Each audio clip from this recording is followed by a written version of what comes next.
Labukas, senelizai, Emais čia. Noriu paklausti vieno dalyko. Ką šiuo metu darai?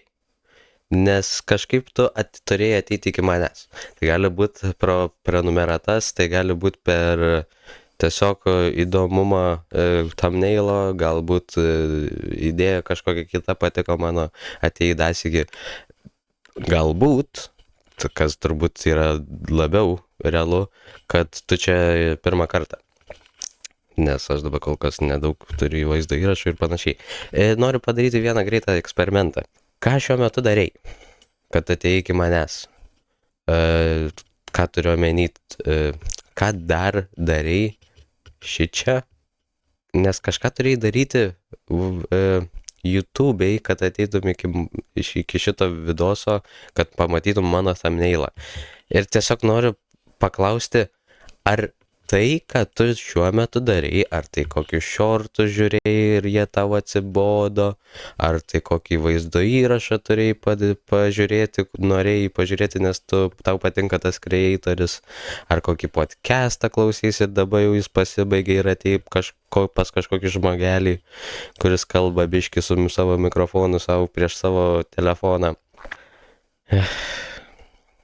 Ar kažką dar darai? Tiesiog noriu paklausti, ar tai buvo į tą linkmę, kur tavo širdis yra?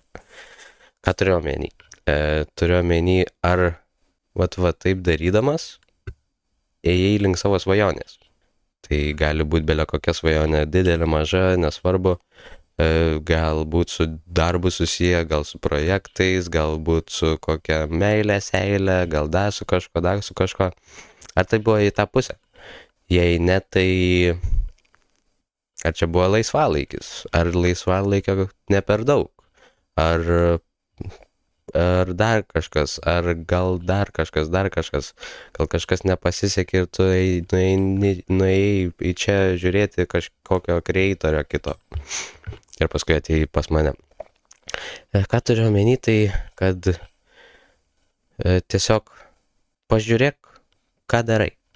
Tai turbūt nėra blogai, nes šiaip tai, kaip čia pasakyti, blogumo nelabai yra šiam pasauliui.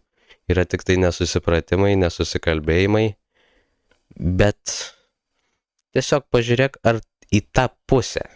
Ar tu žiūri į tą pusę kažką. Galbūt, pavyzdžiui, tiesiog žiūri, kaip žaidimus kiti žmonės žaidžia. Jeigu tu, pavyzdžiui, iš to nieko negauni ir, pavyzdžiui, nieko nekuri arba nieko negalvoji kurti, tai galbūt kažką kito pabandyk, galbūt dar kažką, tiesiog pabandyk kitaip pagyvent, gal kokią dieną, žinai, panašiai, gal kokį dienotvarkę pasidaryk, dar kažką, jeigu nori kažką pabandyti. Kitas dalykas, ką aš turėjau omeny, kokią aš čia suku mintį 3 minutės, kad tiesiog aktyviai pažiūrėk, ką darai šiuo metu, ką šiandien, pavyzdžiui, nuveikiai. Ir pažiūrėk, ar į tą pusę, kur yra tavo svajonės ir norai. Kur yra tavo idealai, kur yra tavo visi užsibrėžti tikslai. Ir pažiūrėk, ar į tą pusę. Jeigu į tą pusę, smagu. Jei ne į tą, pagalvok, ar nori pasikeist, nes žino, gali.